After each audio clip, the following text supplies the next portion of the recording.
ಹಾಯ್ಲೆ ಹಾಯ್ಲೆ ಮಚ್ಚ. ಮೂವಿಗೆ ಹೋಗೋಣ ಬಾಲೆ. ಯಾಕೋ ನೋಡ್ಬೇಕು ಅನಿಸ್ತಿದೆ. ನನಗೇನು ಬರ್ಬೇಕಂತ ಅನಿಸ್ತಾ ಇಲ್ಲಲೇ, ನೀನೇ ಹೋಗು. ಸುಳ್ಳು ಹೇಳ್ಬೇಡ, ನಿನ್ನ ಹತ್ರ ದುಡ್ಡಿಲ್ಲ ಅಂತ ನನಗೆ ಗೊತ್ತು. ನಿನಗೆ ಹೆಂಗ್ ಗೊತ್ತಲೇ? ನನಗೆ ಗೊತ್ತಾಗ್ಲಾರ್ದೆ ಇನ್ಯಾರಿಗೆ ಗೊತ್ತಾಗುತ್ತೆ? ನನಗೆ ಅದು ಕೂಡ ಗೊತ್ತು. ನೀನು ಸಂಪಾದನೆ ಮಾಡಿರೋ ದುಡ್ಡೆಲ್ಲ ನಿನ್ನ ಗರ್ಲ್ ಫ್ರೆಂಡಿಗೆ ಖರ್ಚು ಮಾಡ್ತಿದ್ಯಾ. ನೀನು ಹಿಂಗೆ ವೇಸ್ಟ್ ದುಡ್ಡು ಖರ್ಚು ಮಾಡಂಗಿದ್ರೆ ನನ್ನ ಜೊತೆ ಮಾತಾಡಬೇಡ, ನಾನು ಒಬ್ಬನೇ ಹೋಗ್ತೀನಿ, ಹೋಗು.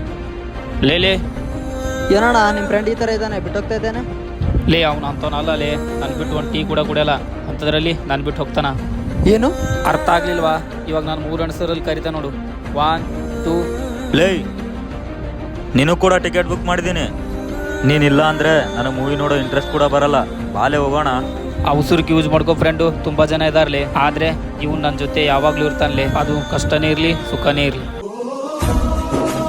ಜೀವನದಲ್ಲಿ ಕೋಟಿ ಸಂಪಾದನೆ ಮಾಡಿದ್ರು ಸಿಗದಿರೋ ಆನಂದ ಒಬ್ಬ ಒಳ್ಳೆ ಸ್ನೇಹಿತ ಇದ್ರೆ ಆ ಖುಷಿನೇ ಬೇರೆ.